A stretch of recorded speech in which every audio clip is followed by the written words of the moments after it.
अब हम देखते हैं vapour pressure of liquid solutions. तो लिक्विड सॉल्यूशंस क्या होते हैं? वो सॉल्यूशंस जहाँ जो सॉल्वेंट होगा ना वो लिक्विड होगा और जो सॉल्यूट होगा वो सॉलिड, लिक्विड, गैस कुछ भी हो सकता है।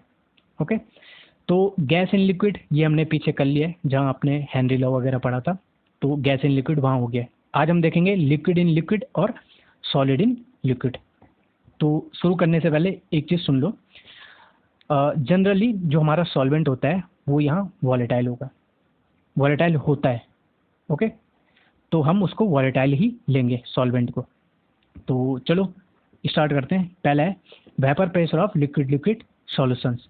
तो लिक्विड इन लिक्विड है जो सॉल्यूशन है। ओके, तो यहाँ हम बाइनरी सॉल्यूशन लेंगे। बाइनरी सॉल्यूशन का मतलब है कि उसमें केवल दो कंपोनेंट होंगे, एक सॉल्वेंट होगा, एक सॉल्यूट होगा। ओके, और दोनों को वॉलेटाइल लेंगे। यहाँ सॉल्वेंट तो होगा ही होगा, सॉल्यूट को भी वॉलेटाइल लेंगे। ओके, तो आगे पढ़ लेंगे जहाँ सॉल्यूट वॉलेटाइल नहीं होगा। ओके, नॉन वॉलेटाइल होगा। अभी यहाँ दोनों वॉलेटाइल हैं, समझ में आ गया? अगर दोनों वॉलेटाइल हैं तो दोनों के वेपर्स वेपर फेस में होंगे और दोनों क्या करेंगे? प्रेशर लगाएंगे। कहाँ? सॉल्यूशन के सरफेस पे। ओके, तो वेपर प्रेशर दोनों एग्जर्ट करेंगे। तो एक फ्रेंच केमिस्ट थे जिन्होंने एक क्वांटिटेटिव रिलेशनशिप दिया किस किस के बीच में? पार्शियल प्रेशर और मोल फ्रैक्शन के बीच में। तो जो वो रिलेशनशिप था उसको हम कहते हैं रॉल्स लॉ। ठीक, तो उन्होंने क्या कहा?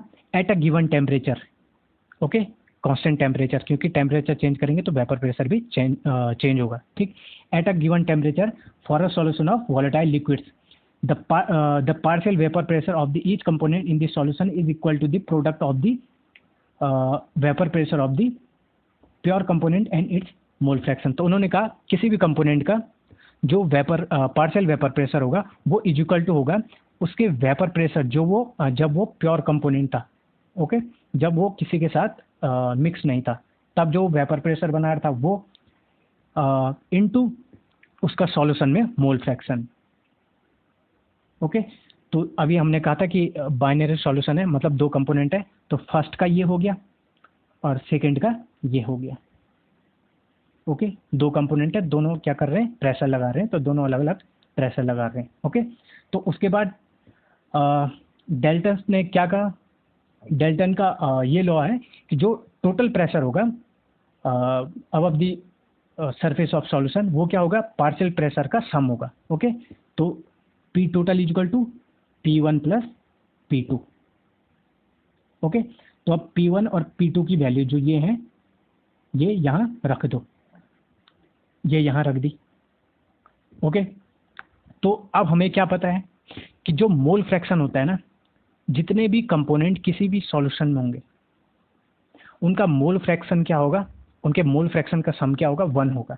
ओके, तो x1 plus x2 is equal to 1 है ना। तो अब हम x1 को क्या लिख सकते हैं? x1 को क्या लिख सकते हैं हम? 1 माइनस x2 लिख सकते हैं, बिल्कुल लिख सकते हैं। और ये हमने यहाँ रख दिया, यहाँ रख दिया। ये देखो, अब हम इसको सॉल्व करेंगे तो ये हमारे पास P टोटल आ जाएगा।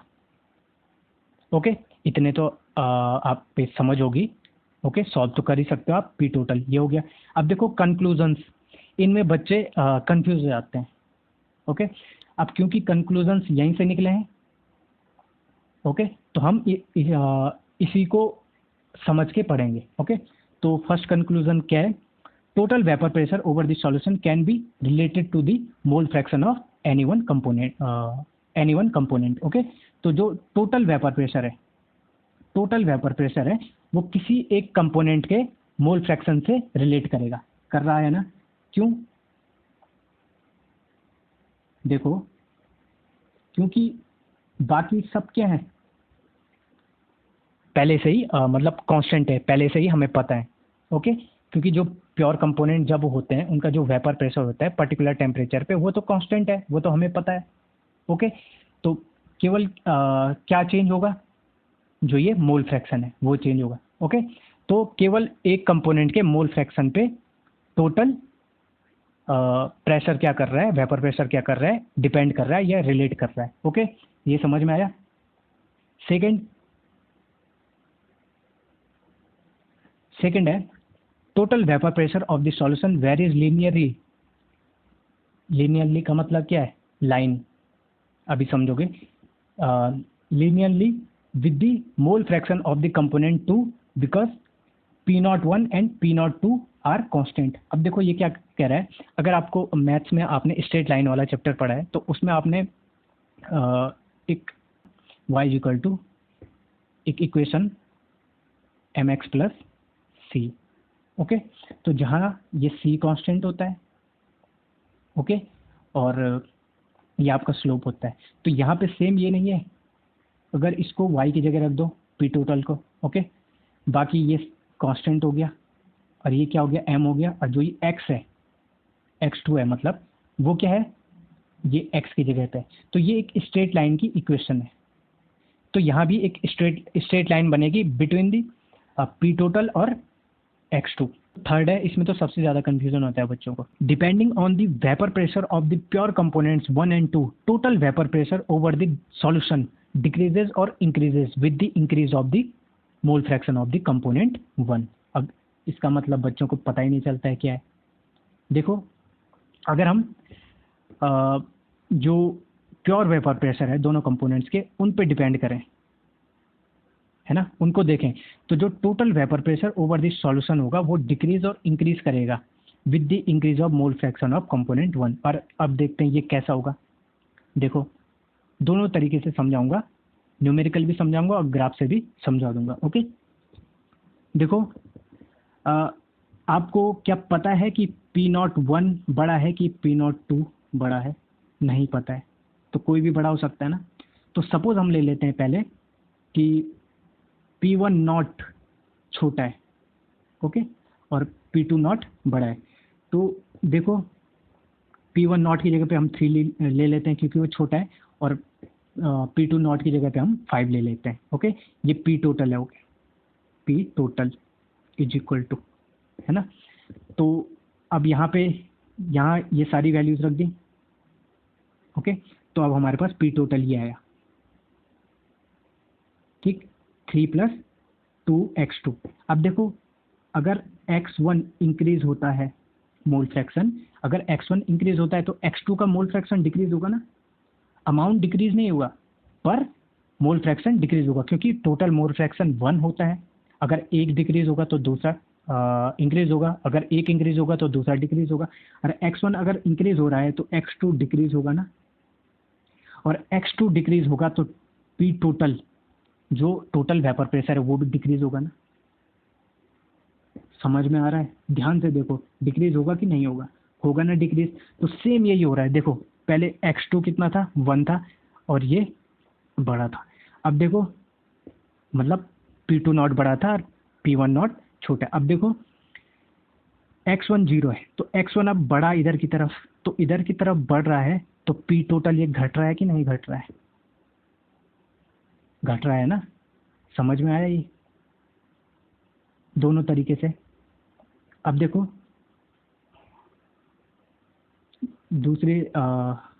इस बार हम क्या, अब दूसरी बार क्या लेते हैं, P10 को बड़ा ले लेते हैं, ओके, 5 ले लेते हैं, और इसको P20 को छोटा ले लेते हैं, 3 लेते हैं, ओके।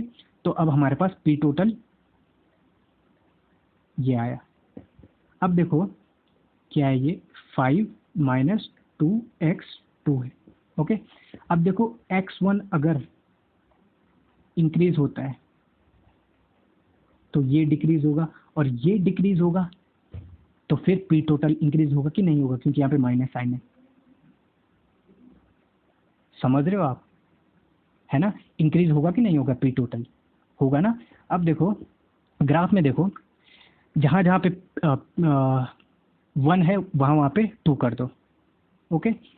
ये 1 कर लो, यहाँ पे 2 कर लो, और यहाँ पे 2 कर लो, ये 1 कर लो, यहाँ पे 2 कर लो, और यहाँ पे 1 कर लो। अब देखो, x1 इंक्रीज हो रहा है, ओके, तो यहाँ से इंक्रीज हुआ, ओके। तो अब हमारे पास P टोटल भी तो इंक्रीज हो रहा है। आया ये समझ में? नहीं आया हो तो बहुत इंपॉर्टेंट है, एक बार दोबारा इसको देख लेना, ओके। अब मैं आपको थोड़ा ग्राफ समझा देता हूँ।